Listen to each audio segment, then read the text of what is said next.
Basic and advanced training for the military is very hard. Qualifying can be even more difficult. Luckily, I'm an expert at forging falsified information on various important documents. It's how I've gotten so far in life. So, when I went on ahead to sign on to the Septimonian Empire to serve within its very advanced and intricate government, I was astonished to find out I got rejected. So, I ended up beating a Septimonian soldier to death, stole his identity, and proceeded to wander around the military, slowly integrating myself into their world. Apparently, my name is Logiroso. I have an estranged wife and several children who do not love me.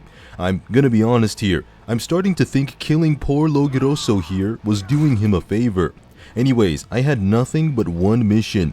Get as close to Augusta as humanly possible, so that I may study her majestic nature up close and personal as I go on ahead and serve her for the rest of my days. At least, in theory. Augusta is a very beautiful and fiery-haired woman who looks like she's a sun goddess. Being the center of the universe looks like her main occupation. She looks like she shines so brightly, Superman would be able to instantaneously recover from all wounds from simply ingesting a single strand of her hair. She looks like she would use her powers of the literal embodiment of the god of fire to completely and utterly render her enemies into total ash. She looks like she's responsible for California fires and cause of burning buildings. She looks like she's also responsible for Queso's sunburnt skin. And since her polar opposite is Yuno, who represents the moon, whose abilities look like starry water, you already know that the person who represents the sun is Fusion. Wait, she isn't Fusion?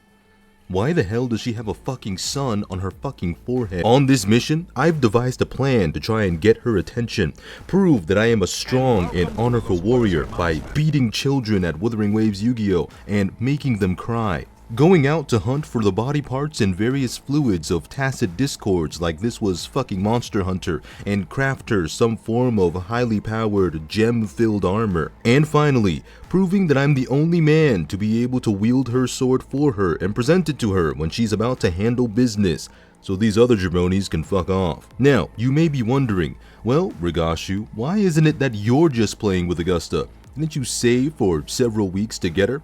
Well, unfortunately, I've been suffering at the hands of a familial medical emergency, and thus, I think my depression has reached an all-time high because of it. But, nonetheless, I have important criterias I need to meet. Also, the money I make from doing this nonsense helps. But I do have good news. The medical crisis may well have been averted, and I may be back to being able to go back to making videos for you all full time. But aside from that, Augusta releasing certainly generated an intensive neuron activation, which also assisted in me returning. Augusta was probably one of my most anticipated characters I've been looking forward to ever since Kuro Games drip marketed her and started giving us more Septimonian women through intricate and specialized drip feed. And I'm gonna be honest here, the modding community, they've already started perfecting her. But aside from that, Augusta is exactly as I assumed she would be, which is to say, I would be completely fucking lying. You see, I thought she was going to be a heavy-handed, swinging around that impossibly large chunk of iron as if she was a man born from a corpse hanging from a tree. But to think, she doesn't just do that, she wasn't just swinging that thing around.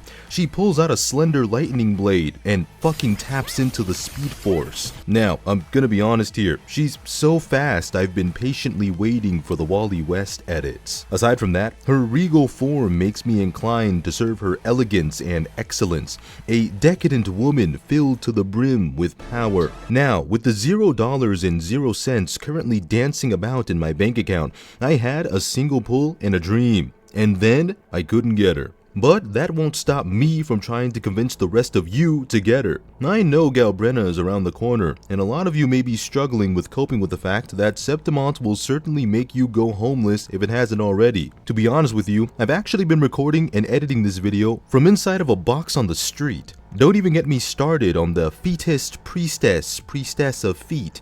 I know who some of you are. I can smell your desire for female toe fungus and foot sole sweat glands. Soon, I'm going to infiltrate your cult, and I'm going to figure out exactly how it is your minds work that makes you want to put an entire foot down your throat. Now, going back to my plan on proving myself to Augusta and rising up in the ranks of the Septimonian military in order to be able to actually gaze upon her in person and maybe touch her as if I'm one of Jesus's followers and I saw him flying for the first time. I ended up tripping, falling, and breaking my neck on the way down. Sucks to suck, I guess. But anyways, I want you all to tell me if you were able to get Augusta, because I certainly couldn't. I'm also quite tore up about the fact I couldn't even grind and play the PGRX DMC crossover as much as I wanted, but it is what it is. My family comes first, and I need to make sure my neck is reassembled as soon as possible so that I can continue to try and make sure my beautiful mother feels better.